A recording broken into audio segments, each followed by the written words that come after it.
बिस्मिल्लाहिर्रहमानिर्रहीम। खातिन हज़रात, अख्तर अब्बास का सलाम पहुँचे। दुनिया में गुर्बत बहुत सारी जगहों पे है, कहीं ज़्यादा है कहीं कम है, पर क्या गुर्बत बेच के ज़िंदगी बसर की जा सकती है? क्या गुर्बत का नाम ले लेके हमदर्दी ले के ज़िंदगी बसर की जा सकती है? मुझे लगता है शायद ऐसा नहीं है। गुर्बत एक स्टेट ऑफ माइंड है। जब आप उसी में जीने लग जाते हैं तो फिर आप उसी तालाब में अपनी ज़िंदगी बसर कर देते हैं। वहाँ आपको हमदर्दी के बोल मिलते रहते हैं और एक ख़ास तरह की कैफियत में आप ज़िंदा रहते हैं। अल्लाह करी की रहमत करे, इशफाक साहब मरहूम एक जुमला कहा करते थे, मुमकिन है आपको कुछ को पसंद ना आए, पर था बड़ा शानदार। वो कहते थे कि जो गुर्बत है ये लोगों को वली नहीं बनने देती। तो हम हैरत से पूछते थे कि ये क्या बात हुई? वो कहते थे जो अंदर की कमी है, कजी है, कमज़ोरी है या गुर्बत है, ये लालच को कम नहीं होने देती, आपके दिल को, ज़र्फ़ को बड़ा नहीं होने देती, और आप हमेशा उसी के बारे में सोचते रहते हैं। 5 मरले हैं तो आप 6 मरले, 6 हैं तो 10 मरले, 10 हैं तो 12 मरले, और वो एक चीज़ आ गई तो दूसरी। इंसान दुनिया की नेमतों और चीज़ों की मोहब्बत से नहीं निकल पाता। ये मैं बात आपसे करने पर इसलिए मजबूर हुआ कि पिछले अरसे में आपने इस तरह की कई खबरें पढ़ी कि 1 मरले या 1.5 मरले के लिए बहन को कैद रखा तय खाने में, 1-1.5 साल के साइन कर दो और वो 1 मरला उनके नाम हो जाए। कुछ जालिमों ने अपनी माँ को कैद किया और कुछ ने उसको घर से निकाल दिया। इवन ये जो पागल खाने हैं, ये जो जहनी अमराज के लोगों के हैं ठिकाने बेचारों के, वहाँ बहुत से बच्चे और बहुत से लोग और ख़वातीन और हज़रात ऐसे हैं जिन्हें उनके अहले खाना के लालच की वजह से ये दिन देखना पड़ा। कहीं उनको जबरन किसी को पैसे दे के वहाँ पहुँचा दिया और कहीं धोखा दे के कुछ खिला के उस लम्हे का फ़ायदा उठाया और वहाँ पहुँचा दिया। आज जिस वजह से मुझे आपसे बात करनी पड़ी, अंदरूने पंजाब से एक साहब का फ़ोन आया और उन्होंने मुझसे जो अपनी कहानी बयान की, मुझे लगा कि वो कहानी आपको मैं ज़रूर सुनाऊं, क्योंकि ये कहानी अल्लाह ना करे कि बहुत से घरों की कहानी हो, पर कभी आपको ऐसे लोगों से मुलाकात हो, वास्ता पड़े, तो आप उनके दिल पे कोई फाहा रख सकें, कोई उनको उनकी ढारस बंधा सकें, कुछ उनकी हिम्मत बंधा सकें।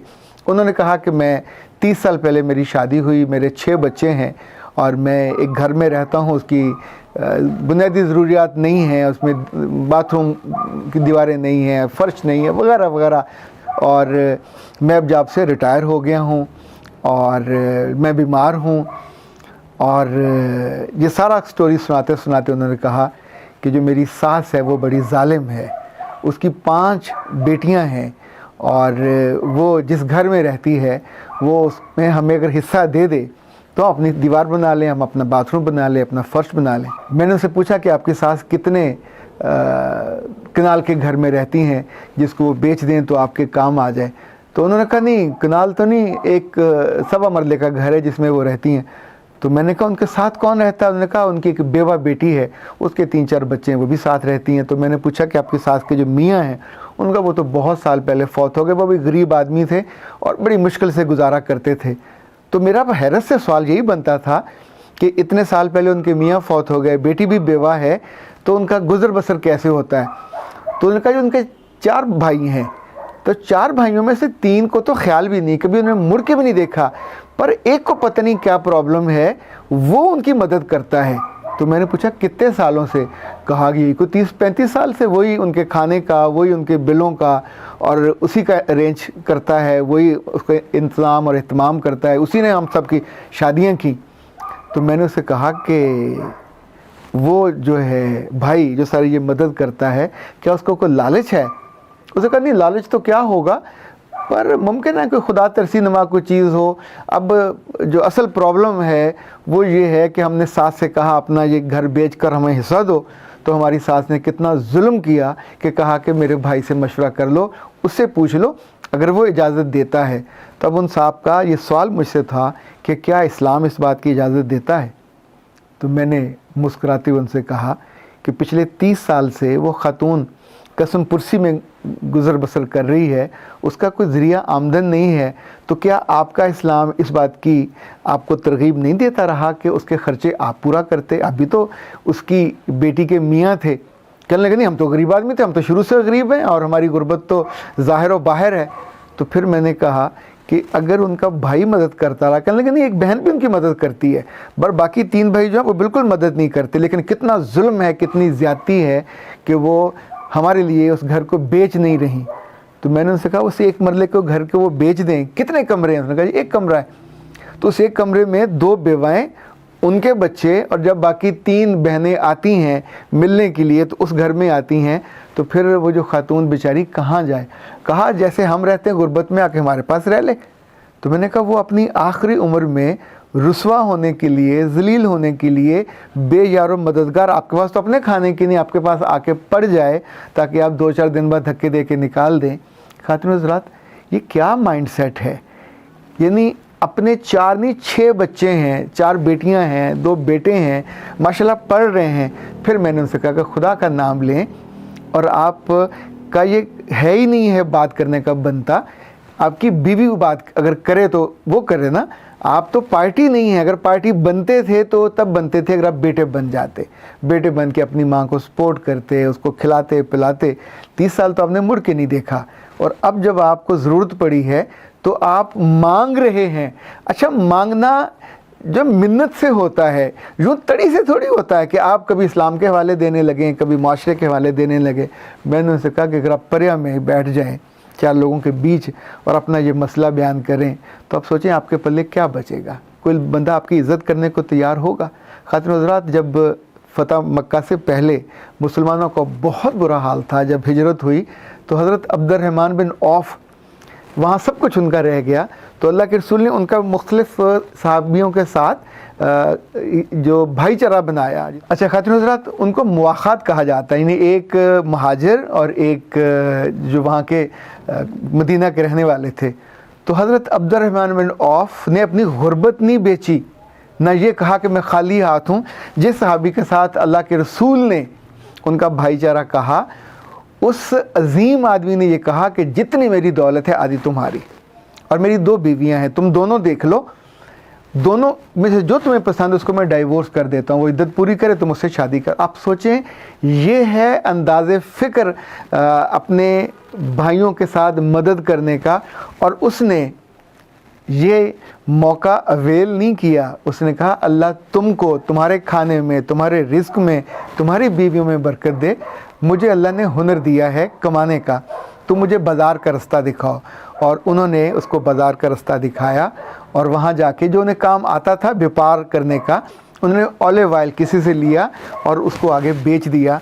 और फिर चंद हफ्तों में अल्हम्दुलिल्लाह अच्छे खासे वो आसूदा हो गए। जब वो फौत हुए तो उनके जो ज़ख़ीरे में सोना था उसको कुल्हाड़ियों से काट काट कर उनकी बीवियों को तकसीम किया गया।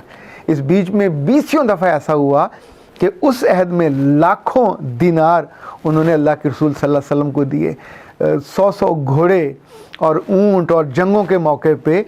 और इतने वो दयालु थे, इतना सखी था।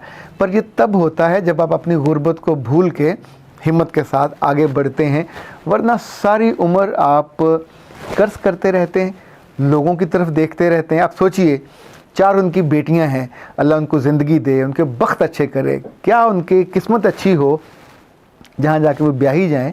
पर प्यारी बच्ची हो, तुम भी तो ये कर सकती हो कि ब्याहे जाने से पहले इस उम्र में, तुमको 3rd ईयर में हो, को 4th ईयर में हो, बच्चों की ट्यूशन पढ़ाओ। मुख्तलिफ स्कूल्स हैं तुम्हारे आसपास, वहाँ जाके जॉब कर लो। मुख्तलिफ अदारे हैं, तुम अपने बाप का दायां बाजू बनो। यानी कुछ 10-15 हज़ार 20 हज़ार तो कमा के लाओगे ना। फिर जो दोनों बेटे हैं, बेटा दुनिया में 24 घंटे का वक्त रखा है। अगर तुम पढ़ते नहीं हो, सुबह किसी एक दुकान पे काम करो, शाम को किसी और जगह काम करो। लोग शहर में 3-3 नौकरियां करते हैं, पर फिर उन 3 नौकरियों के बाद अपने बच्चों को भी पढ़ा लेते हैं, अपनी बीवियों को आसानी भी देते हैं और घर भी बना लेते हैं। लोगों की दौलत पे, चाहे वो सास हो, चाहे वो ससुर हो, चाहे कोई अजीज़ व अकारब हो, अल्लाह माफ़ करे, क्या एक मरले पे भी नज़र रखेंगे? तो फिर मैंने उससे गुजारिश की, उसे इल्तिजा की कि ए मेरे अज़ीज़, अगर इस एक मरले के लिए तुम और तुम्हारी बीवी आपस में रोते रहोगे और लोगों को बताते रहोगे, तो यकीन मानो तुम्हारे पास कभी रिस्क का रे भी नहीं आएगी। इसको सोचना बंद करो, वो तुम्हारा नहीं है। तुम्हारी बीवी का जो हिस्सा था उसकी बेवा माँ ने اس کی شادی کرائی, اس کو جہیز بھی دیا ہوگا, ارینج کیا, پھر پچھلے 30 سال سے تم نے کبھی مڑ کے نہیں دیکھا, نہ لینے میں نہ دینے میں, نہ بہنوں کے نہ بچوں کے. بہن بیوہ ہوئی تب بھی تم نے کہیں گئے ہوگے ان کی, کہیں ہمیشہ تم اسی کو بیچتے رہے, ہم تو غریب ہیں, ہم تو غربت کی آخری سطح پہ, ہم کیسے کنٹریبیوٹ کریں. تو اب غربت سے نکلو. غربت کی فضا سے نکلنے کے لیے دل کو بڑا کرنا پڑے گا اور اپنے ہاتھوں کو دعا کے لیے اٹھانا پڑے گا. رب سے مانگیے, اس کے خزانے میں کوئی کمی نہیں ہے. لوگوں کی چیزوں پہ, لوگوں کی دولت پہ, ساس کے 1 مرلے پہ یا 1.5 مرلے پہ ابھی تو آپ کے سالے نہیں ہیں. ورنہ دیکھیں جب آپ مانگتے ہیں تو پھر سب سے مانگتے ہیں, اس سے بھی مانگ, اس سے بھی مانگ, اس سے بھی مانگ. مانگنا ہو تو لڑکے کو اپنے عزیز و اقارب سے مانگنا چاہیے. اللہ کبھی اس مانگنے کی لت میں مبتلا نہ کرے اور آپ کو اپنے دست و بازو سے کمانے کی لذت اور خوشی دے اور پھر آپ آسودہ ہوں. خواتین حضرات, آپ سب اپنی جگہوں پہ خوش رہیں, لوگوں کو دینے والے بنیں. اختر عباس کو اجازت دیجیے. السلام علیکم.